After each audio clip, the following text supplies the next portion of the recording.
কেমন লাগছে অবশ্যই কমেন্ট করে জানাবেন। এই দেখো একটুখানি নিচে গেছি, অনেকটা হয়ে গেছে আর দারুণ হচ্ছে কিন্তু। এখন লাইট টেস্টিং চলছে, ঠিকঠাক জ্বলছে কিনা। এই দেখো কি দারুণ লাগছে না দেখতে। হ্যালো বন্ধুরা, কেমন আছো সবাই? আশা করছি সবাই খুব ভালো আছো। আর আমি সঙ্গীতার ঘরের আরও একটা নতুন ব্লগে তোমাদের সবাইকে স্বাগত। তো আজকে স্নান টান করে একেবারে দুপুর থেকে তোমাদের সাথে আড্ডাটা শুরু করলাম। আজকে রোদটা বেশ ভালো মতোই উঠেছে, কিন্তু একটু বেলা করে, মানে 12টা পার করে তবে রোদটা উঠেছে। তো তার মধ্যে স্নান টান করে নিয়েছি, অনেক কাচাকুচিও ছিল সেগুলো করলাম, আমি মা সব হাফ করে করলাম। তো আজকে বরমশাই এসছে, তো সেই কারণে রোদ্দুরকে আর দেখে কে, রোদ্দুর তো পাপার সাথেই রয়েছে। আর কালকে থেকে বিয়েবাড়ি ব্লগ শুরু হয়ে যাবে, মানে আজকে হচ্ছে শনিবার, কাল তো রবিবার আইবুড়ো ভাত, তো কালকে থেকে তো একদম সুন্দর সুন্দর ব্লগ তোমরা দেখতে পাবে। তো এখনও পর্যন্ত বিয়েবাড়ির লোকজন, মানে আত্মীয় স্বজন এখনও পর্যন্ত এসে পৌঁছয়নি। আজকে বিকেল থেকে হয়তো সবাই অল্প অল্প করে লোকজন আসবে, আমাদের তো অনেক লোকজন। তো এখনও পর্যন্ত এসেছি বলতে আমি আর আমার দুটো কাকা, যারা বাইরে থাকতো তো কাজের সূত্রে, তো সেই কাকা দুটো ছাড়া সেই রকম কেউ আর আসেনি। পিসিরা, মাসিরা, তাদের ছেলে মেয়েরা, মানে দাদা বৌদি আরও যারা সব রয়েছে, তারা আজকে বিকেল করে বা কালকে সকাল সকাল হয়তো চলে আসবে সবাই। 6 দিনের ভালোবাসা পেন্ডিং ছিল, দুজনকে আষ্টে পিষ্টে, একজন তো ছাড়তেই চাইছে না।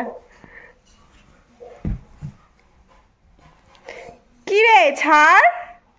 আর কদিন যাবত কি বলতো, এত বেশি স্যাঁতসেঁতে মেঘাচ্ছন্ন বৃষ্টি ওয়েদার দেখেছি না, এই রোদটাকে মানে আমরা প্রাণ ভরে উপভোগ করছি। কালকে করলাম ঘরে বসে ফেসিয়াল, আর আজকে আমি রোদ খাচ্ছি, চড়া রোদ। তাহলে ভাবো, হ্যাঁ কী বলবো, রোদটাকে মিস করছিলাম। রোদ না খেলে হয়, স্নান টান করে একটু রোদ খেতে এসেছি। আর নিচে এবার খাওয়া দাওয়া করবো, দুপুর টাইম হয়ে গেছে, মায়ের রান্নাবান্না প্রায় আর কমপ্লিট। আমার ছানাটাকে সব কিছু করানো হয়ে গেছে, মানে স্নান খাওয়ানো ওকে হয়ে গেছে। এখন পাপার সাথে আদর চলছে। এখন নিচে গিয়ে আমরা বড়রা একে একে খাওয়া দাওয়া করবো। আর নিচে না এমনিতেই মানে পুরো প্যান্ডেল দিয়ে ঘিরে দিয়েছে, তো পুরো অন্ধকার, সবসময় লাইট জ্বেলে কাজ করতে হচ্ছে।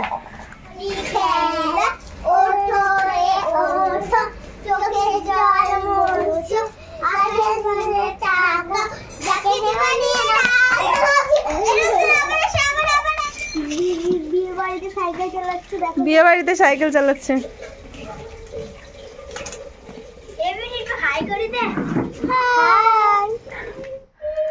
এই দেখো কত গাঁদা ফুল, একেবারে টাটকা, মানে গাছ থেকে সদ্য তোলা।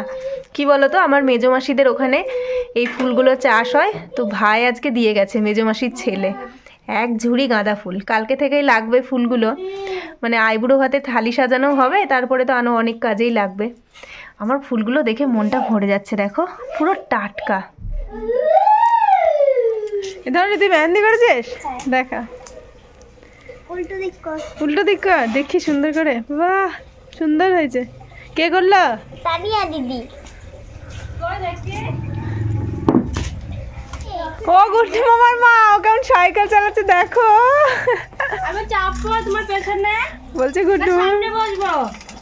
হ্যাঁ তোমার কথা বলতে গুড্ডু মা বলে দিয়েছ, পাপা যেন বলবো গুড্ডুর মা। প্রিয়া এখন রেডি হচ্ছে, কেননা ওকে মেহেন্দি পড়াতে আসবে কিছুক্ষণের মধ্যেই। প্রিয়া তো মেহেন্দি পরবে, রিয়াও পরবে, কিন্তু আমি এখন ভাবছি আমি কি পরবো কি পরবো না। প্রিয়া পরবো? অবশ্যই। আমার আর রোদুরে পাপা চলে গেল, মানে খাওয়া দাওয়া করে নাকে মুখে গুজে বেরিয়ে গেল। কি আর করবে, ও ট্রেন ধরার তাড়া লেগে গেছে, কালকে সকালে আবার আসবে, এরকম করেই আসবে। আর মা মানে রোদুরে ঠাম্মা দাদু তো আসতে পারবে না, বাবার শরীরটা একটুখানি খারাপ, সেই কারণে বাবা তো আসতোই না, হয়তো রোদ্দুরে ঠাম্মি আসতো, কিন্তু বাবার শরীরটা খারাপ বলে আর আসবে না। এবার রোদ্দুরে পাপার হাত দিয়ে প্রিয়ার জন্য একটা গিফট পাঠিয়ে দিয়েছে, তো চলো তোমাদের সাথে সেই গিফটটা শেয়ার করে নিই। তো এই হচ্ছে সেই গিফটের প্যাকেট, আশা করি এর মধ্যে শাড়ি আছে।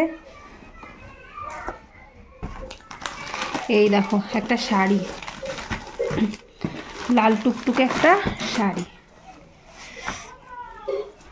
বাহ, শাড়িটা বেশ সুন্দর, একেবারে চেরি লাল, আর তার সাথে গোল্ডেনের কাজ করা, তোমরা তো দেখতেই পাচ্ছ। এই হচ্ছে নতুন বউদের একটুখানি লালচে ব্যাপারটাই বেশি ভালো লাগে, তো এরপরে তো শাখা সিঁদুর উঠবে, আশা করি খুব ভালো লাগবে।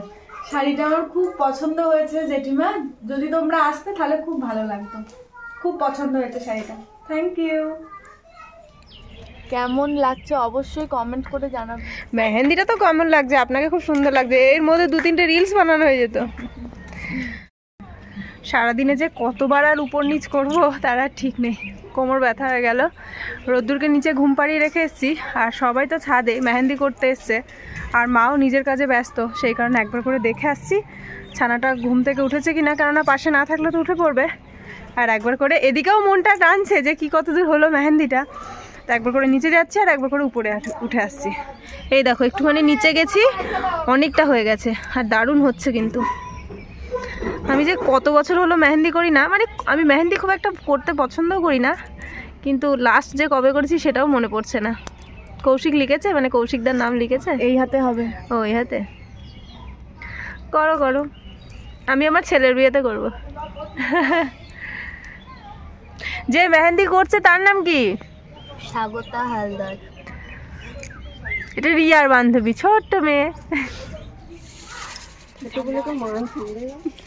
এখন বিয়ের কোণে মেহেন্দি করতে বসেছে। একেও গান কর, মেহেন্দি লাগাকে সাজনা।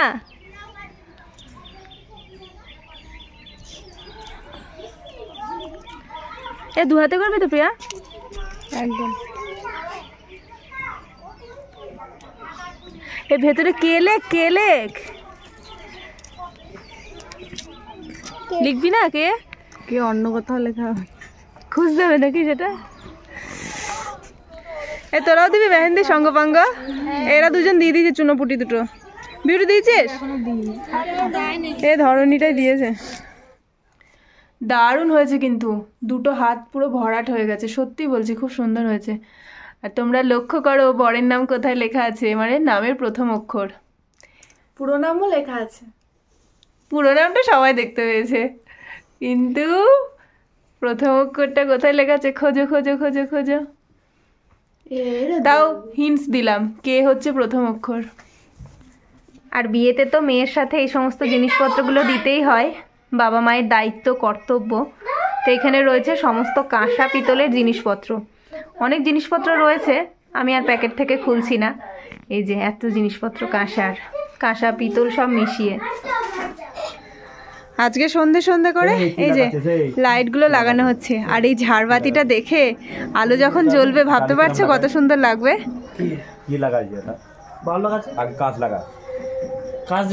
ও আজকে কালকে থেকে জ্বালিয়ে দেবো কিন্তু লাইটগুলো। হ্যাঁ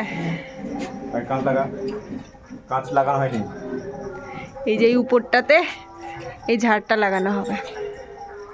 এখন লাইট টেস্টিং চলছে, ঠিকঠাক জ্বলছে কিনা। এই দেখো কি দারুণ লাগছে না দেখতে। জিনিসপত্র কেনাকাটা যেন আর শেষ হচ্ছে না। আজকে বাবা, রোদুরে পাপা, কাকারা, জ্যাঠারা মিলে এই দেখো এত সমস্ত জিনিসপত্র কিনে নিয়ে এসছে। কালকে থেকে আত্মীয় স্বজনও চলে আসবে, লোকজন খাওয়া দাওয়া কালকে থেকেই করবে, মানে বেশি রান্না বান্না হবে আর কি। এখানে সমস্ত রকমের বোধহয় চাল ডাল এগুলোই আছে, বস্তাতে কি আছে সেটা তো আর বলতে পারছি না। এখানে সমস্ত রকম মশলাপাতি, সস টস এগুলো উপর থেকে দেখতে পাচ্ছি। এখানেও তাই, এই যে ডাল, আবার কাবলি চানা, মটর,